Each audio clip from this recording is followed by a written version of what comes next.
We pulled into town around 11:15 a.m., and it wasn't too long after that when we stumbled on an area that turned out to be where many visitors find comfort when visiting here. It includes a slew of amenities very close by. The town is called... Ladies and gentlemen, the Traveling Wildberries.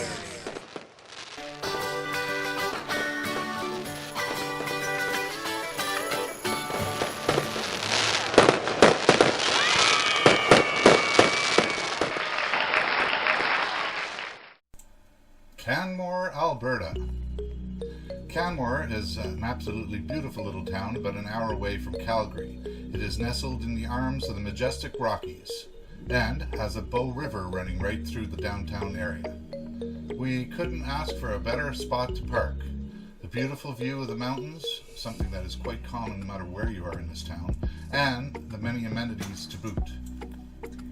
That's right. There was a grocery store, liquor outlet, and a few eateries within a short walking distance, although all I needed was a liquor outlet. We parked along the fence so we could have a bit of privacy on the door side of the RV if we needed it. Once again, we were a little unsure of whether it was okay to park here, so I asked a young couple who were hanging out at their van parked right behind us if they thought parking here would be okay for maybe a night or two. They said they had been parked here for over a month now, so not to worry. They told us they drove here from Quebec and were working in a restaurant downtown, and they do that in the summer while living in their van. It would seem that when they said working, they really meant it. Either they were working 12-hour shifts or staying in town after their 8-hour shifts, because we barely saw them again after that during the 4 days we stayed in town. We settled in and, you guessed it, went for a nice long walk. Steps, steps, steps. To check out the area.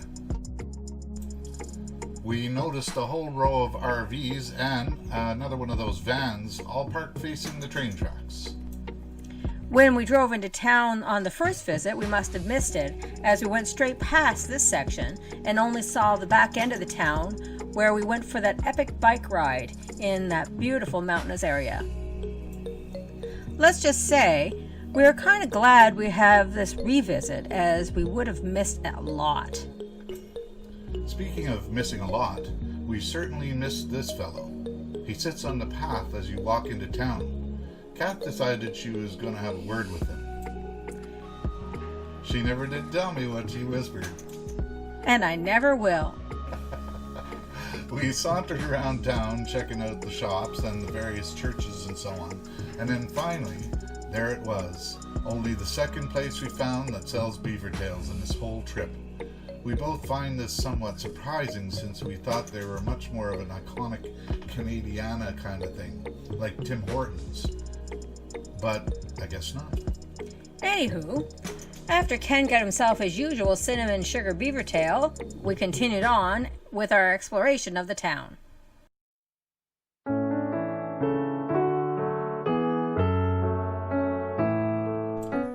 Once we got to the far end of town, near the place where we rode our bikes the last time, we began hearing music in the distance.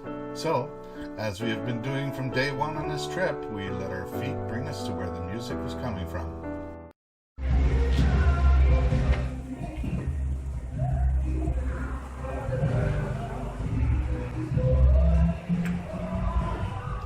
Indeed, this took us back into the heart of town where they had the stage set up in the main square. Someone else to carry it on and someday sing the blues.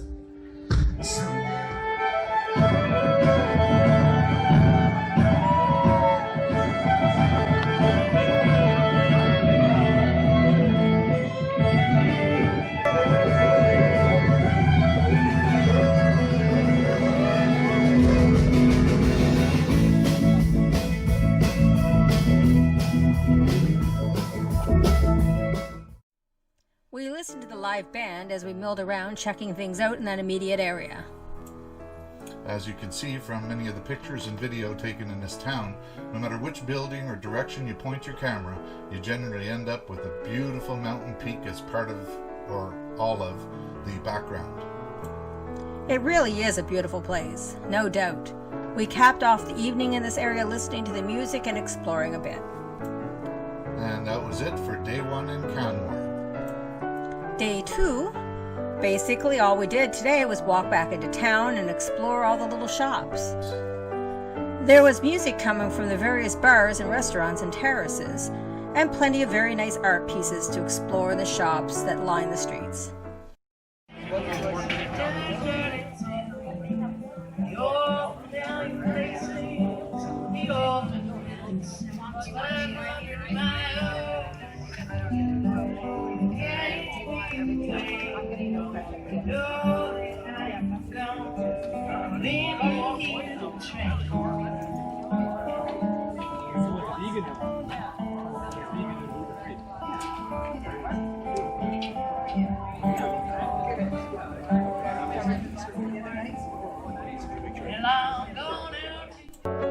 I kind of like what they did with this British bus conversion.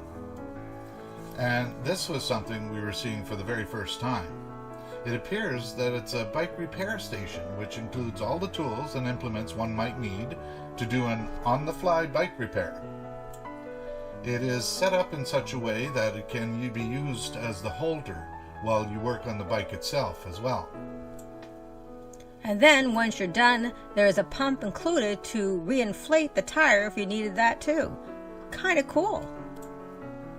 Oh, and if you ever tell anyone something to which they reply, "Yeah, that'll happen when pigs fly," you can show them this picture.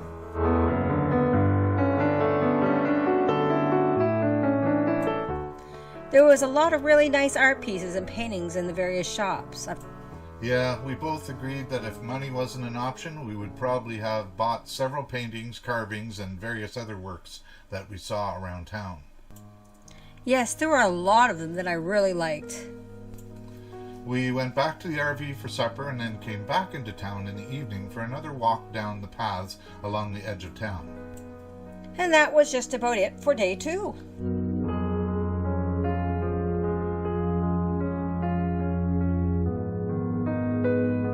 Day 3. The sound of the train going by woke me up today. I wasn't sure if I had the time to get things organized with the drone in order to grab some video, but I decided to try.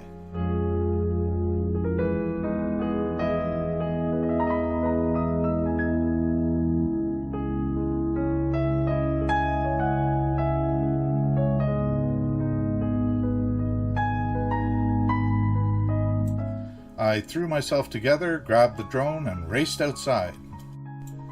I was able to get a bit of footage of the train. As for the footage of the area with the majestic mountains in the backdrop, I will just let that speak for itself.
Our plan later this evening was to check out Carlos Del Junco on the main stage in the park.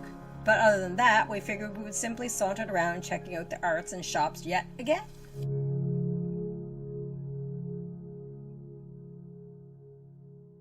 I dream of Mississippi on a hot afternoon.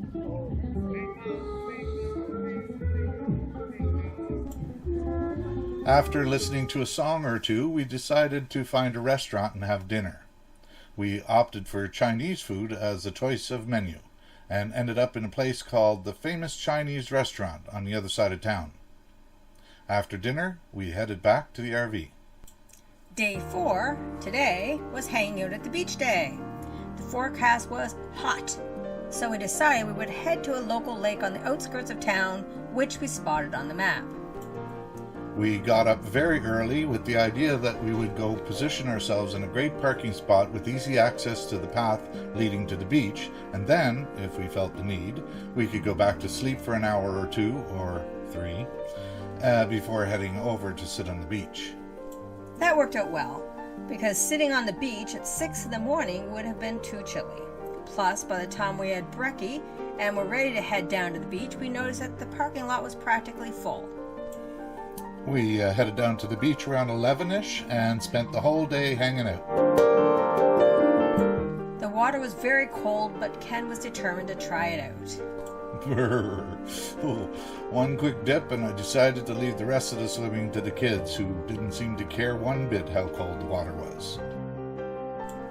After a late lunch, while Ken was setting up to fly the drone, I went for an epic walk.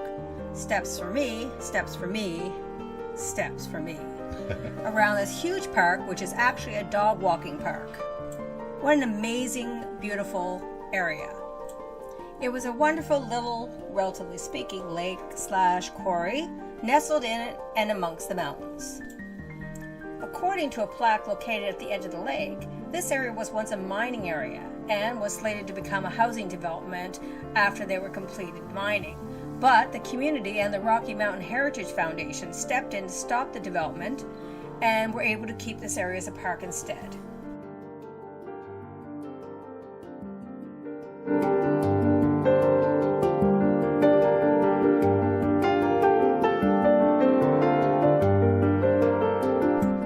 We drove back to our current home spot to note that it was still available and camped out there for one more night.